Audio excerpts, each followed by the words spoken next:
निवासिनि विष्णुविलासिनि जिष्णुनुते. Hi guys, I was reading up some stuff on the Chola kingdom and their lineage, and while doing that I stumbled upon some fascinating things. Now I'm not going to be reading from a book or anything or an actual paper, but I will be reading from Wikipedia, which is not a trustable source, but remember how to make the best out of Wikipedia. Any line that you see that fascinates you, whether you find it extremely exciting and positive or extremely demeaning and something that you probably disagree with, just check the line's source, read the citation, check out the paper, is it from a reputed journal or not. Just do the basic of that whether it's an absolutely randomly written up, conjured up sentence, or is there any basis at least for that conclusion. So keeping that in mind, we'll go through some Wikipedia texts here, but check out what I found out between the Chola Empire, Bengal, connection between these two, the language, the linguistics, and at the end of the video we'll go through something that kind of shows linguistic continuity. There is obviously countless linguistic continuities, but what was Bihari and what was Bengali as languages? Those lines were very blurred back in those days, at least in the 1200s or the 1100s, which kind of shows that there's basically no historical basis for any Bengali pride movement for hating Biharis. So first, check this out about a king called Uttama Chola, also known as Madhurantaka, was a Chola empire who ruled from 980 CE to 985 CE in present-day Tamil Nadu, India. According to Tiruvalangaru plates of Rajendra Chola, Madhurantaka Uttama Chola's reign is placed after Aditya II. The latter may have been a co-regent of Parantaka II and seems to have died before he could formally ascend the throne. Uttama was the cousin of Parantaka II and was the son of the illustrious Sembian Mahadevi and Gandaraditya. Now, I did not even have the time to fully read this article. I later on read it, but the first thing that struck me, this happened a few days back, was that the coin on the right. Assamese and Bengali people will know what I'm talking about, because this coin here can be easily read by anyone who can read Assamese and Bengali. Can you believe that? This basically says Uttam Chol. Any spot that any word, any Indian word that has an A at the end, in Eastern India, those words are usually pronounced without that A, like Ramayan, not Ramayana, Mahabharat, not Mahabharata. Similarly, in Bengali we call this dynasty Chol Shamrajyo, Chol Bangsho. So in that sense, that is exactly how this seems to be written, Uttam Chol. Now the only difference is that we would actually read this as Bol, but if you just reverse it, just mirror image, if we just invert it 180 degrees, it becomes Chol as we write it in Bengali today. The La is same, U is same, double Ta is same, Ma is same, Uttam. So that got me to wondering what the hell is going on here. And this particular coin was found in Sri Lanka. Okay, so a king who reigned from 980 CE to 985 CE, his coins are found in Sri Lanka, which has Bengali scripts. What is going on? Who is trading with whom here? I would just like to remind people, for those who haven't read these stories or haven't read Sanjeev Sanyal's works, Sanjeev Sanyal has repeatedly spoken of this, that he discovered many, obviously pro historians probably know this already, but Sri Lanka in its earliest days was settled by Bengali and Oriya merchants who left these shores in ancient times, which is why Sri Lanka's original language, the Sinhalese language, has more relevance to Bengali and Oriya languages than any other languages in India.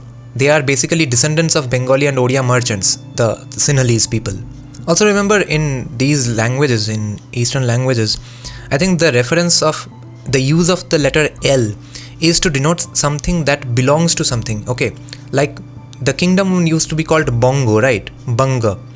Banga became Bengal. Bangala, the language. That means the language belonging to the area called Banga. Similarly, Sinhalese is actually not pronounced Sinhalese, right? In Bengali, we have always known it to be Shinghal. Shinghal Samudra, Shinghal Sagar, and that is obviously a reference to lions. In Bengali, we pronounce Shingho. We call lions Shingho. So the land or the seas around the place that is fascinated by or awed by lions, even though there are no lions in Sri Lanka. That is also something that Sanjeev Sanyal discusses extensively.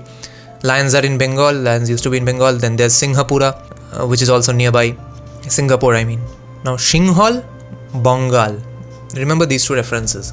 So then I got to researching what is going on, why is this script like Bengali. So I found out this is written in something called Nagari script. Now check out what is the Nagari script. Nagari script or Northern Nagari of Kashi is the ancestor of Devanagari, Nandinagari and Nandinagari and other variants, and was first used to write Prakrit and Sanskrit. The term is sometimes used as a synonym for Devanagari script. It came in vogue during the first millennium CE. So it checks out that 900 CE timeline. Now, why is this Nagari script is important? Because Nagari is also associated with, or its parent system is Siddham script. And this Siddham script is said to be, I can make out Sh here in Bengal. Now, the Siddham script of time period 1200 CE, this is supposed to be the ancestor of the Bengali Assamese script, Tirhuta Bengali Assamese Oriya Nepal script. Sister systems Sharada Tibetan Divehi Akuru. Linguistic paleontology is an unending and most fascinating subject. So remember this timeline, guys. 1200 CE for the Siddham script, okay? 6th century to 1200 CE. Nagari, because none of these things happen all of a sudden, right? It's not like this language gives birth to another language. That's obviously not how it happens. People visit these places, that places, and they mix and intermingle, pronounce and write the languages in a wrong way. Obviously wrong and distortions is how new languages are created and how these things keep evolving and evolving and evolving. So Nagari script is around 900 AD. The Siddham script is around 6th century to 1200 CE, 600 AD to 1200 AD basically. And now check out what was Bengali like in those days. This is for the Biharis and Bengalis who are viewing this. You will be fascinated to hear a Bengali poem in 1200 AD. Now this book is a legendary book about ancient Bengal. This book is from 1950. The foreword for this book is by Jadunath Sarkar. Now this poem is in all probability written by a person called Bhusuku. Who he is an insanely fascinating story in itself. I'll get to that a little bit during the end of this video.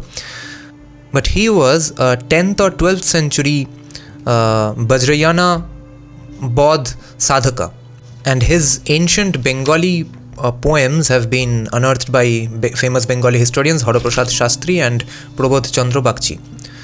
Now listen to this 4 lines where he references himself as well. Bajna pari paua khale bahiu, adoa bangale klesh luriu, aji bhushu bangali bhoili, niya ghorini chondali leli. If you are Bengali, you will be wondering what the hell is Bengali about this. And if you're Bihari, you probably don't understand this much as well. Now the meaning is that paua khale bahiu, paua is supposed to be podda. That's how the pronunciation must have been done in those days, and that is why historians have concluded that this is a reference to Padda. And this chapter was about that, the ancient origins of the Padma river in Bangladesh. Now khal means obviously a small backwater sort of a thing of a major river. So in that khal of the river Padda, a boat is flowing. Adoa bangale klesh luriu, this is supposed to be in that so-called Bengali language. That this has been translated to meaning in Bengali, Adoa bangale klesh lutia loilo, because when you come to Bengal and all your anger goes away, etc. Now aji bhushu bangali bhoili, bhushu, today you became a Bengali. Chondali ke tui nijo ghoroni koriya loiyachish, niya ghorini chondali leli. Leli, the word leli literally means what we understand to be leli today. That means you take someone in. Taking something is leli. The meaning of that sentence is you have taken a chandali as your housewife. Ghoroni is pronounced as ghorini in that poem. It can also be said ghoroni because someone who lives in the house, obviously. Gharwali, ghoroni, and in Bengali we also say grihini because she lives in the griha. Now we'll get into Bhusuku just a little later. Now the author of this book, Nihar Ranjan Rai, also makes a reference to the Chol dynasty. 1021 থেকে 1025 খ্রিস্টাব্দে রাজেন্দ্র চোল দক্ষিণ রাঢ়ের পরেই বঙ্গাল দেশ জয় করিয়াছিলেন. He's saying right after 1021 to 1025 AD, Rajendra Chola had annexed Bengal right after annexing the southern Rar regions, which basically implies the Bengal areas he annexed were the eastern side of the Bhagirathi river all the way to Bikrampur in Bangladesh. And so the author says that there's no question that this is definitely a reference to the Padma river. Now, a more fascinating thing is who was Bhusuku. So, his real name is Shantideva. What a nice name. Sanskrit Shantideva. He has names in all these languages who follow Buddhism because he was a Buddhist philosopher, monk, poet. Even in Vietnamese he has a name, Mongolian. Was an 8th century CE Indian philosopher, Buddhist monk, poet and scholar at the Mahavihara of Nalanda. He was an adherent of the Madhyamaka philosophy of Nagarjuna. He is also considered to be one of the 84 Mahasiddhas and is known as Bhusuku. He is also a disciple of Atisha Dipankara, who was a legendary Buddhist philosopher, poet, monk in ancient times.